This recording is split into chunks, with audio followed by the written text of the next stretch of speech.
Okay, and have you ever tried to go and get those programs? No, I haven't needed to. You yourself, No.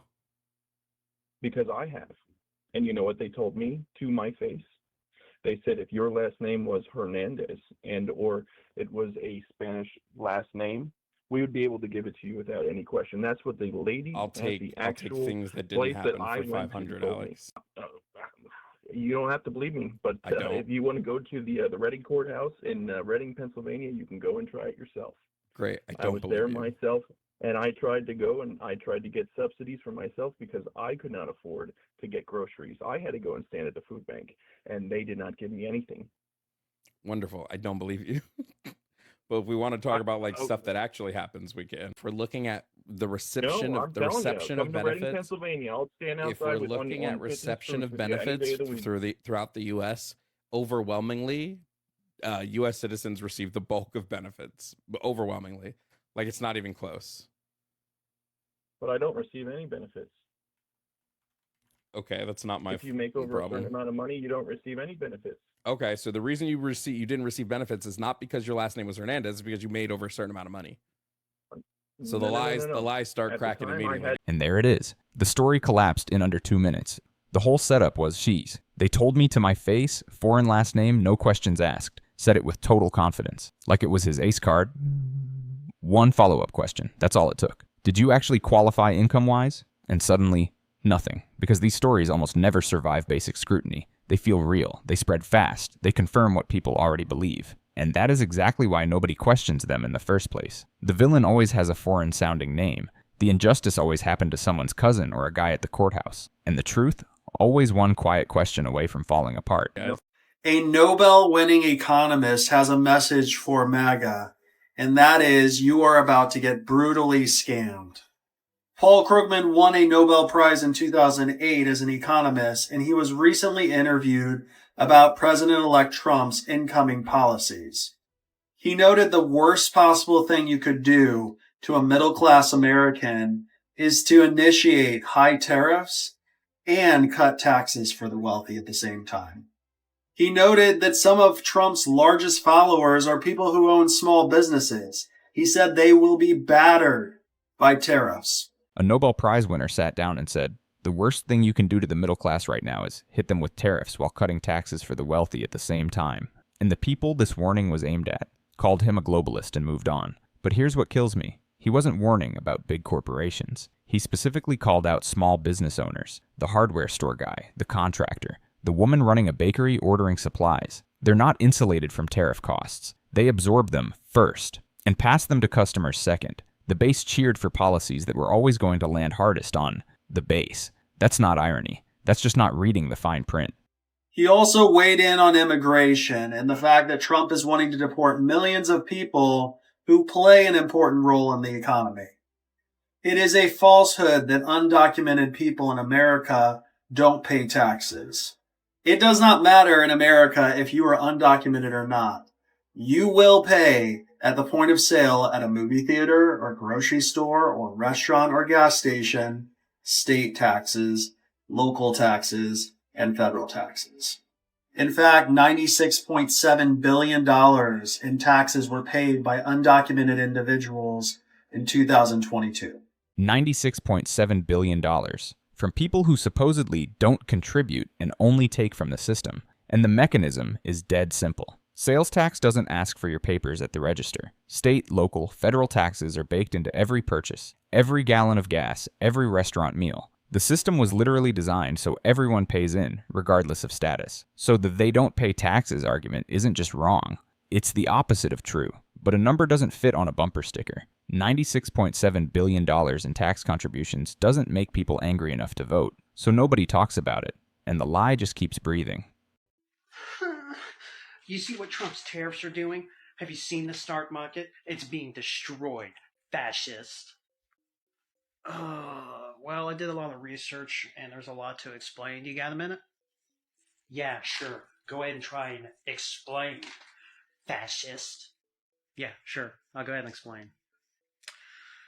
Yeah, it's true. Stocks are down because not everyone in the stock trade understands tariffs are what they do. NAFTA was a free trade agreement passed under Clinton, the keyword free.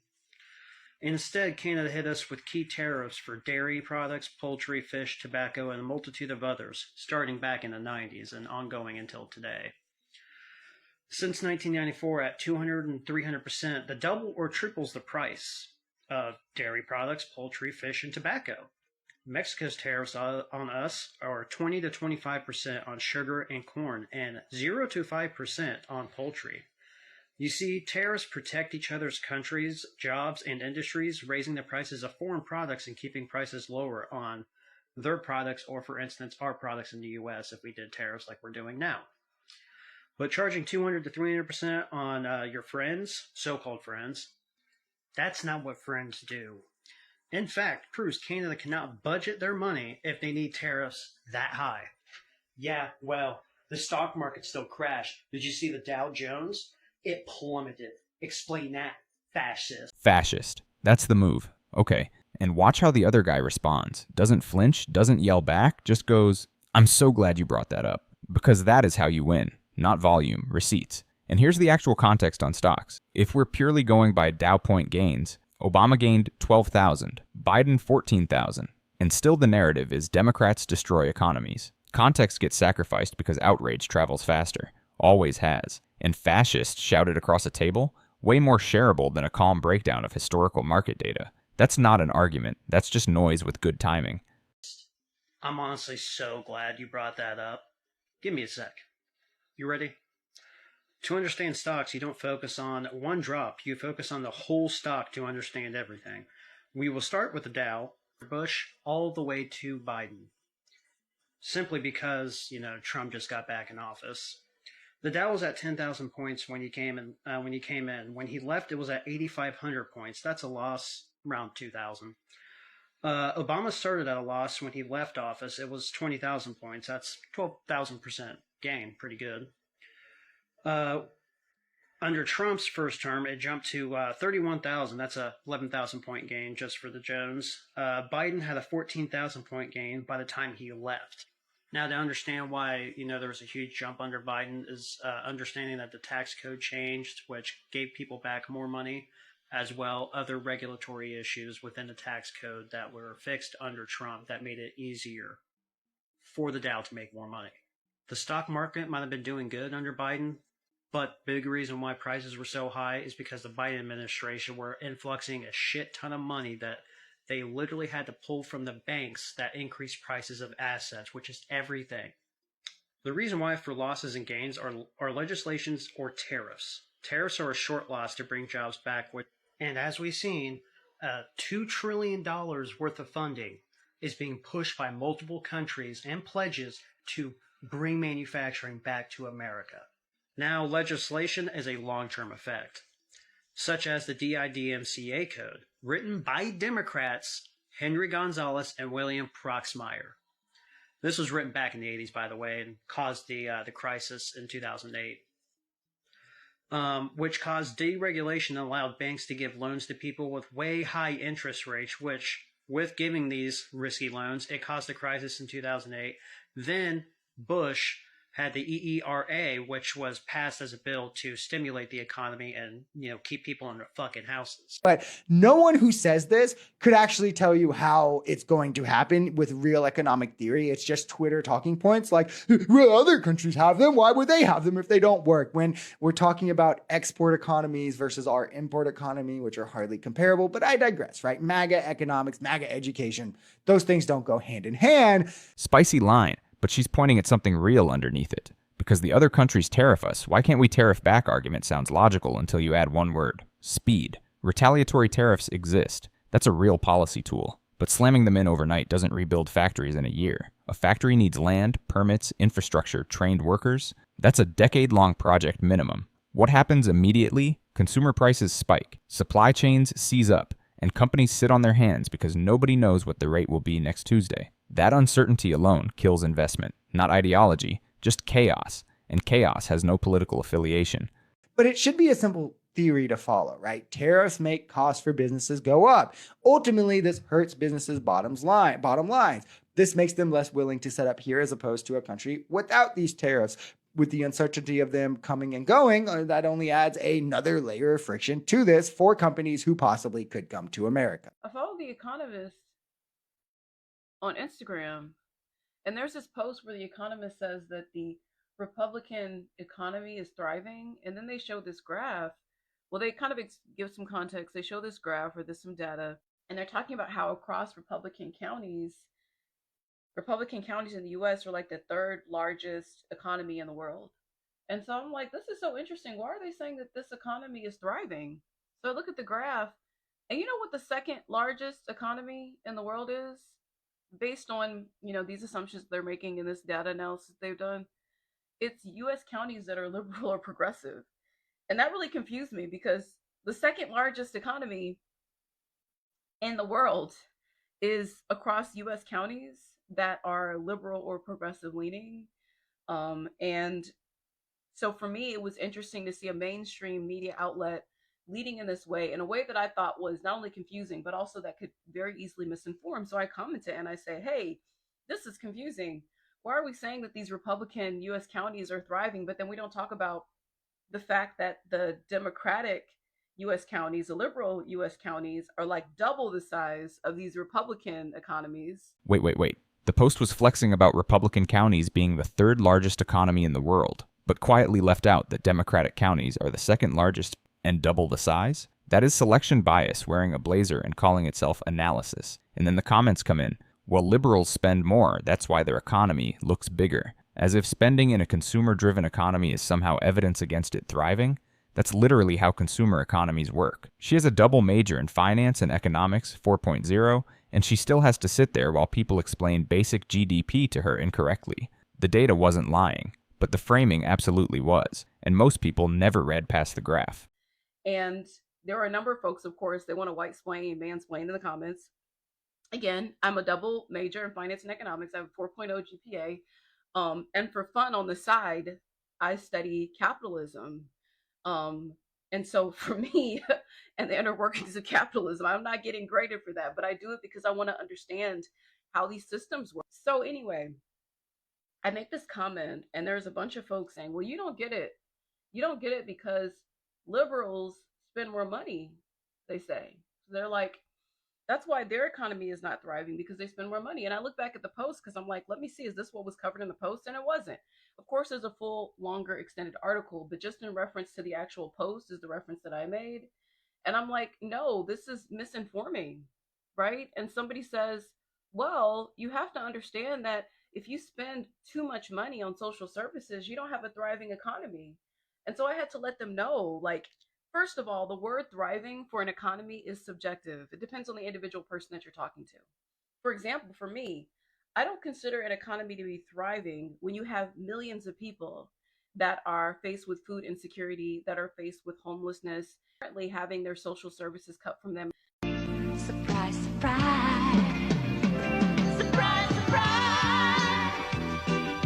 Donald Trump just broke his biggest campaign promise as MAGA has fallen for it again. Now, as you know, on the campaign trail, Donald Trump said that the economy would take off on day one. He would end inflation, lower energy prices by half, that jobs would just explode across the country. Well, fast forward 8 months and the economy is falling apart, and Donald Trump has a new timeline. Take a listen. And our big year won't be really next year. I think it'll be the year after, because when these... Yeah, it won't be next year. The big year, the economy will recover in 2027.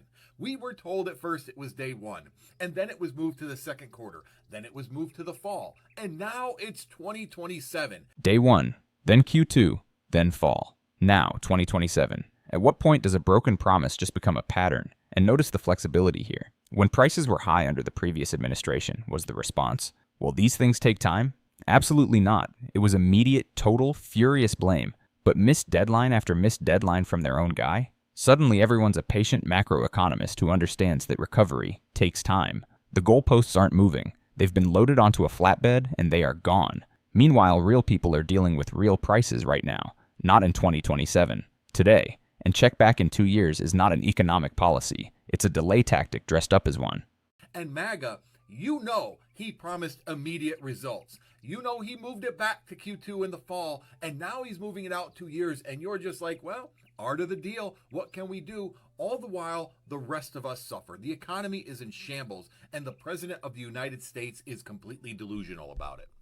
Donald Trump's economy is so bad that he sees it and he's trying to hide it from the American people. Now, as you know, Donald Trump just recently fired the chief of the Bureau of Labor Statistics because he didn't like the jobs reports that were coming out. He's also tried to put blame on the Fed for not lowering interest rates. Well, now he has a new way of trying to hide the numbers, as he has announced this.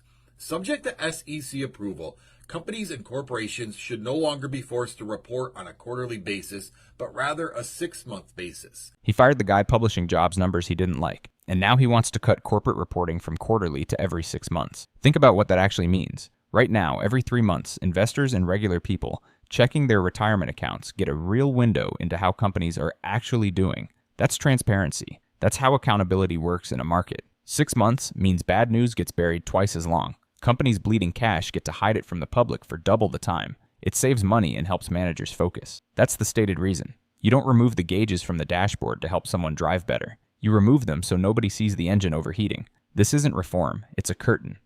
This will save money and allow managers to focus on properly running their companies. No, the goal here is to try to hide that companies are losing money, that they're bleeding revenue. Donald Trump wants to hide that. If Kamala Harris is promising to fix our economy, why hasn't she done it already? This is actually the popular new MAGA talking point to go after Kamala Harris, since Trump seems to otherwise be running out of ammunition. Well, if you're a Republican or a swing voter watching this, here are the facts. The Constitution makes it very clear that the vice president is largely a ceremonial role, but also the vice president is the president of the Senate and casts the tie-breaking vote over legislation. Trump loves to leave that second part out, otherwise his base would know that Kamala Harris has cast a record number of tie-breaking votes as vice president. This includes her tie-breaking votes to pass the Inflation Reduction Act as well as the American Rescue Plan. Meanwhile, Trump keeps rambling and yapping about Joe Biden. He seems to forget who he's running against. Kamala Harris might be Joe Biden's VP, but as president, Kamala Harris may promise entirely new policy positions because her views might differ from Joe Biden. And while Kamala Harris focuses on her opportunity economy, Trump only seems to have concepts of a plan to get rid of imaginary immigrants that are eating our pets. Voted for Trump because he promised while he was campaigning like a million times that when he got into office, he was going to bring down prices, bring down grocery prices. The inflation has been high ever since COVID, and he promised he would bring that down. But it's obvious to me now that that was not true. Egg prices have skyrocketed. The bird flu is killing all the birds, and he doesn't seem to be doing anything about that. He's stopping disease communications from the disease centers in America, pulled us out of the WHO. Like, how does that help anything? And yeah, all he's been doing is taking away rights and freedoms, or trying to. He's not doing anything about the economy. This one's different, because this isn't a pundit. This isn't a debate. This is a woman in North Carolina whose house got half destroyed by a hurricane, got approved for FEMA, and then watched it get canceled. Her kid's Medicaid portal went dark. She can't access their health insurance. And she says it quietly. No performance, no rage. Just, yeah, we totally regret our vote. That sentence should be on the front page of every newspaper in the country. She voted for lower prices. She got bird flu ignored, disease communications shut down, WHO withdrawal, FEMA gutted, while trying to raise children in a storm-damaged house. That's not policy disagreement. That is a promise made to someone desperate, and then abandoned the second it became inconvenient. The betrayal isn't even loud. That's what makes it so hard to watch. So yeah, we totally regret our vote at this point. We've had a really tough time here in North Carolina.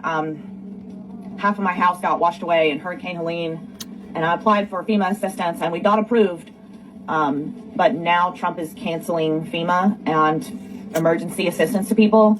He's also canceled Medicaid for my children. I know they said they put a halt on his freezing of the funds, but the Medicaid portal is still not working, so we can't access anything for our children's health insurance. Hey guys, Sai here, November 4th, 2025. How do you make a consumer-based economy stronger by cutting jobs? If people lose jobs, then it should follow that a decline in the economy is the consequence. So how is that good for the economy? Explain it to me like I'm 5 years old. For that matter, I have another question. How do you make the government smaller by reducing jobs, gutting representative power, and rolling that agency, representative power, under fewer people? I'll say it again. How do you make a big government smaller by taking decentralized power and consolidating it into the hands of just a few? Explain it to me like I'm 5 years old. No propaganda, no rhetoric, just facts and figures. Thanks, guys. Have a good day. In celebration of our show Filibusted, where we bust economic myths, today we're talking about the 4 biggest economic lies that many of the working class still believe simply because their favorite politician told them to. Lie number 1, tax cuts for the rich pay for themselves. They love this one, especially Republicans, but Democrats rarely stand up to correct it. And here's what actually happens. Every time we've done major top-heavy tax cuts, the country ends up with ballooning deficits and economic downturns shortly after. Reagan's cuts were followed by a stock market collapse in the Bush Sr. recession. Bush's 2003 tax cuts were followed by the Great Recession. And Trump's 2017 tax cuts were followed by the weakest investment boom in modern history and the largest corporate buyback spree ever recorded. And 83% of the benefits went to the top 1%. Tax cuts don't create new demand. They just hand rich people more cash to park in stocks and real estate. So here's the receipts, laid out clean. Benefit stories that collapse under one question. Economists ignored. $96 billion in contributions erased from the conversation. Reporting timelines stretched to hide the damage. And a woman in North Carolina who just wanted her kids to have health insurance. None of this was unpredictable. Every person with actual credentials said exactly what was coming and got called a globalist or a fascist until they stopped talking. The economy doesn't care who you voted for. It's arithmetic. And arithmetic is patient. Drop a comment. At what point does a broken promise become something you can no longer explain away? Like share, subscribe to Mind Mirror. We'll be here, keeping the receipts.